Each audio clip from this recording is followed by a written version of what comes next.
Hello, and welcome to the Buzzerbeater Show, episode 6. My name is David Jones, and today we're going to talk about episode 5 and 6 of the Jordan documentary. Um,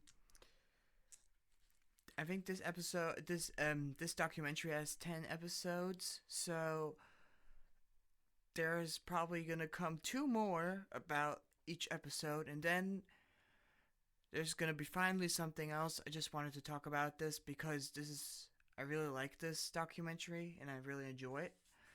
So, in the first, as episode 5, the fans don't understand why Jordan wants to stop uh, playing basketball after the 1998 NBA season, because you have to understand, at the time, Jordan was still the best player in the league.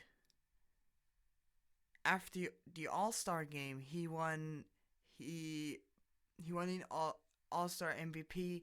He didn't win MVP. Karl Malone won MVP, and he in the documentary itself, he didn't understand why he won it, because in his opinion he was the better player, and so the people didn't understand, and fans wanted him to stay, and that's why the price got higher, and all of the fans wanted to see him one last time, and then Jordan wore the Jordan ones in his first game in Madison Square Garden. He wore them too in 1984, and now he wore them again in. Oh no, this was his last game in the Garden in 1998. Yeah.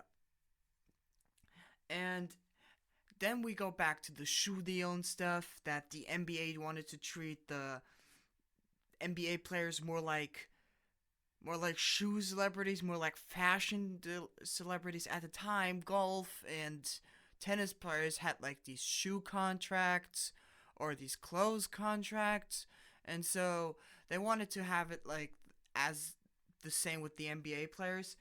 And so Jordan wanted to um, always wanted to sign with Adidas. He never wanted to sign with Nike. Um, like in college, you can also like see him walking around with Adidas. But then uh, he he wanted to. They gave him like a surprise party, and there was a big banner like the Nike family welcomes the Jordan family, and so he got two hundred and $250,000 for like this whole Nike gear, like the Jordan ones, basically. And the first time everybody here, you have to understand, he didn't even play a game yet. He didn't even play an NBA game yet. He has played so many NBA games as I have at the time. And they already gave him a shoe. And even in the documentary, they were like, at the time, like, we know this guy's good, but you first have to see him like how's in the pro, how he plays in the pros. And I have the feeling like Nike was just desperate. I mean, Nike was still a good brand at the time, but not as big as it is now with all the Nike Air, uh, what else? Nike SB, whatever. Was not a big deal at back then. And he wore the shoe that had like these commercials with him like jumping sideways, and then having the shoes and then his Chicago uniform. And they wanted to they wanted to at least have $3 million at the end of the year, or else they wouldn't sign him again. But it turned out that he brought him in $121 million. in one. No, no, no. Wait. I think in 5 years, $121 million. It's probably not that much now because Jordan ones are hype again for some reason. I don't. Yeah, whatever. I mean, I see a lot of people walking around with Jordan ones, and I see like all these sneaker YouTubers, like Crew TV. You mean I probably some of you don't know who Kais is. Kais is a sneakerhead who has a sneaker review channel. Yeah, and he's also really obsessed with the Jordan ones. He has like all different colorways and stuff. And yeah, and then he signed with McDonald's, Jordan Wilson, and if you bought the shoe at the time, you were like him.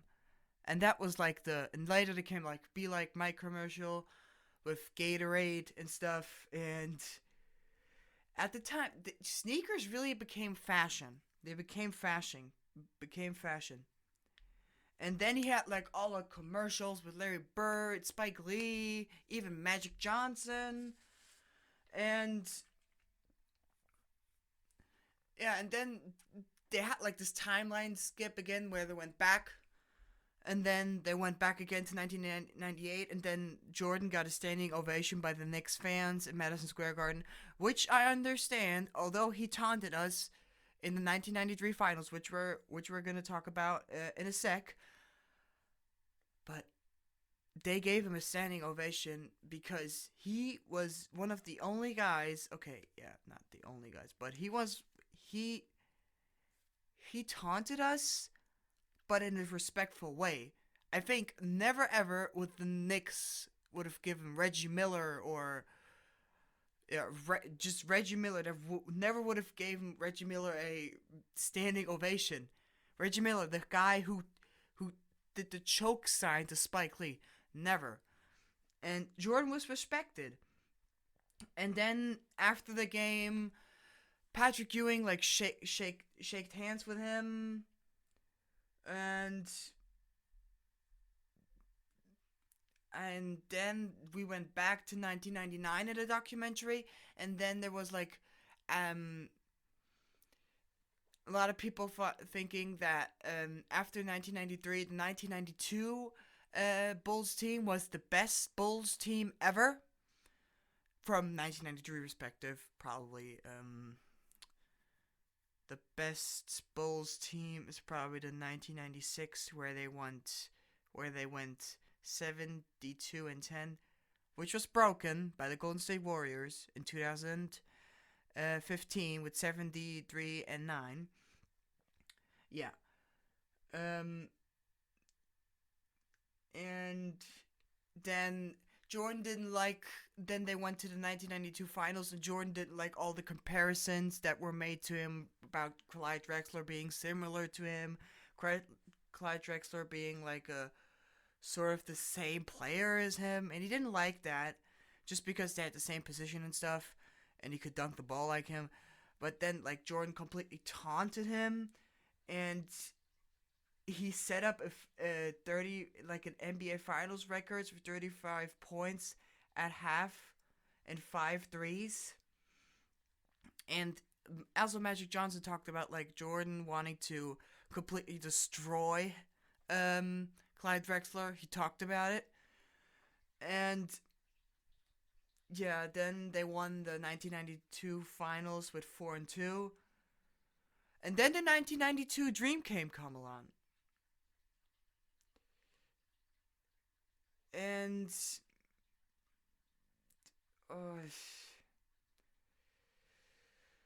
so they started it with like Jordan got a call from the National Basketball Association, the NBA, and they asked him to play for the Dream Team, and he said the first thing that he said is he not there? And with he meant Isaiah Thomas, because Isaiah Thomas was, in his opinion, a massive dick to him. Also, after the 1991 playoffs, where the Pistons just walked out, and Jordan was pissed, and he didn't want to have Isaiah on the team.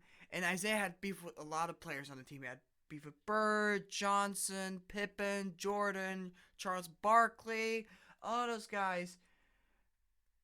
And he just didn't wanted to have him on the team. And so at the end, Isaiah wasn't really on the team. He wasn't on the team, and then during the practice games, Bird and Charles were playing on the one practice team, and Jordan played on the other one, and they were trash talking.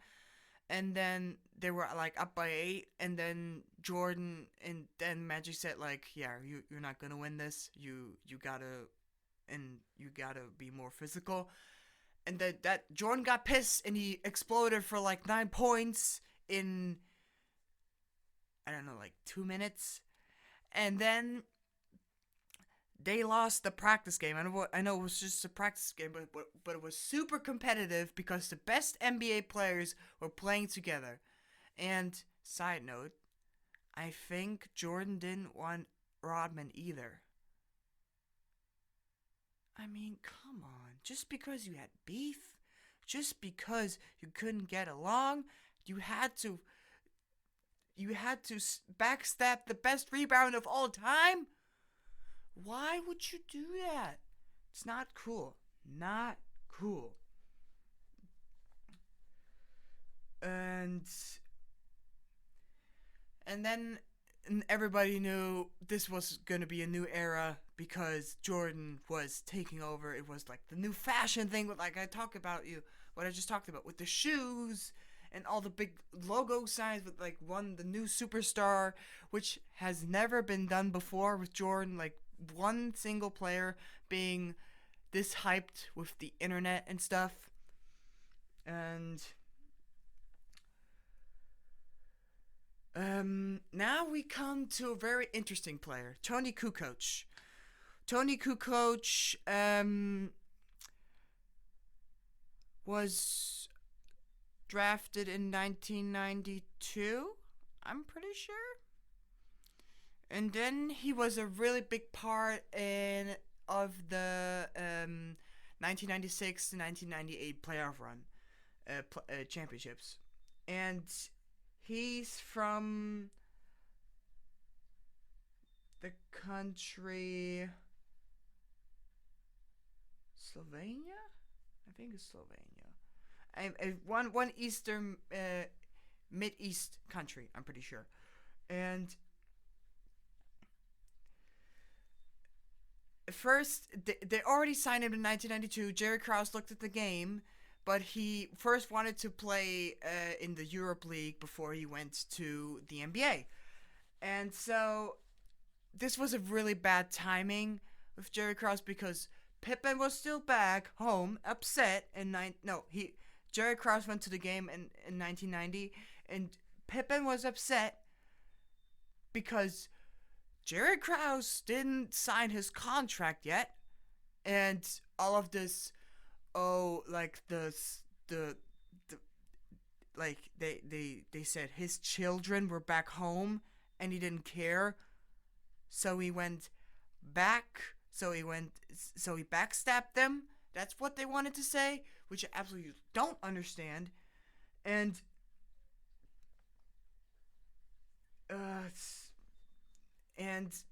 Tony Kukoc, I mean, it wasn't. Jordan himself said it wasn't anything personal. He was just bad introduced to the team. This one guy who's far away, and Jared Krause just makes a move to sign him. And it was just a bad timing. Pippen and Jordan were all over him, and they didn't want him to come to Chicago. And now I have to talk about Scottie Pippen.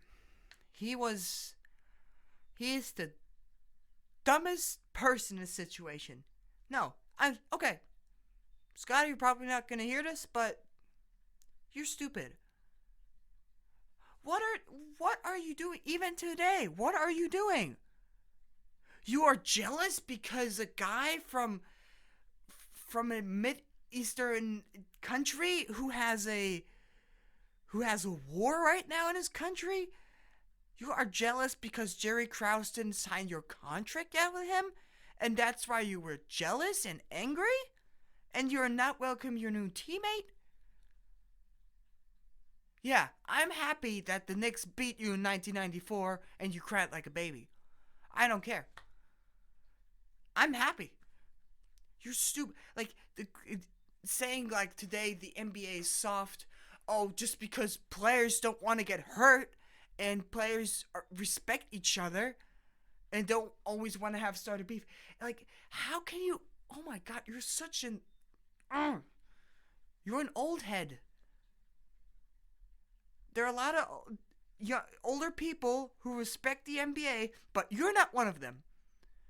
And I don't understand why you would say the NBA is soft just because NBA players don't want to get hurt and they respect each other. I get that. Okay? So stop with these stupid claims on ESPN and stop being so stupid and dumb and being jealous of a guy who hasn't even played an NBA game yet. And it just wasn't fair because after the game, he did even something more stupid. He said he was, because they lost the game, he wasn't strong enough to go to the NBA. That's not fair. That's just not fair. It he was they were playing the best team of all time, the dream team. How can you expect him to win that game? Okay, yeah. I'm sorry.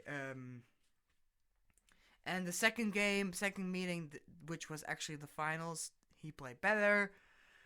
And the Dreams team still won the Olympics. And now we come to second very dramatic because this is really getting interesting. The team was sponsored by Reebok. Reebok designed all the jerseys. Reebok were the main people behind this. And Jordan didn't want to he didn't want anybody to see him with a Reebok logo. And so he covered it up with the American flag because he was with Nike, and there's like a recording once where he's like really upset that the guy from Reebok, I mean, Reebok invested a lot of money into it. I understand why. And they wanted everybody to see that the NBA national players are wearing Reebok so they can reinvest that money. Makes sense. Makes sense. But Jordan, he was so loyal to Nike that he didn't want to do it. And I get that. And then like all of these like let's they go back to the to all of this like last game thing, 1998, like last season, Jordan, everybody wants to see him. There was Jerry Seinfeld, Bill Murray, Dr. Dre, Prince, um, showing up at the game, and Jerry Seinfeld, yes, Seinfeld, at the big show at the time, he said, he went, Jerry Seinfeld and said himself said, now the biggest show in the 90s and the best and the biggest player of the 90s are just maybe gonna collab. Never happened. And this was just so like everybody wanted to see Jordan. Everybody.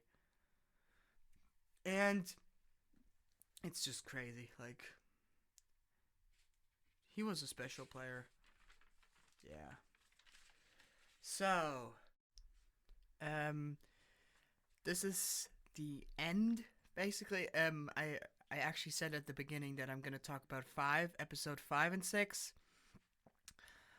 But I decided to do two separate videos, and yeah. So if you like this, please leave a like, and if you're not already subscribed, subscribe to the channel. And I'm not sure. I'm probably gonna do episode 6, 7, and 8 in one video, in one podcast, or 6 separated. I don't know yet. But yeah. Until next time, peace.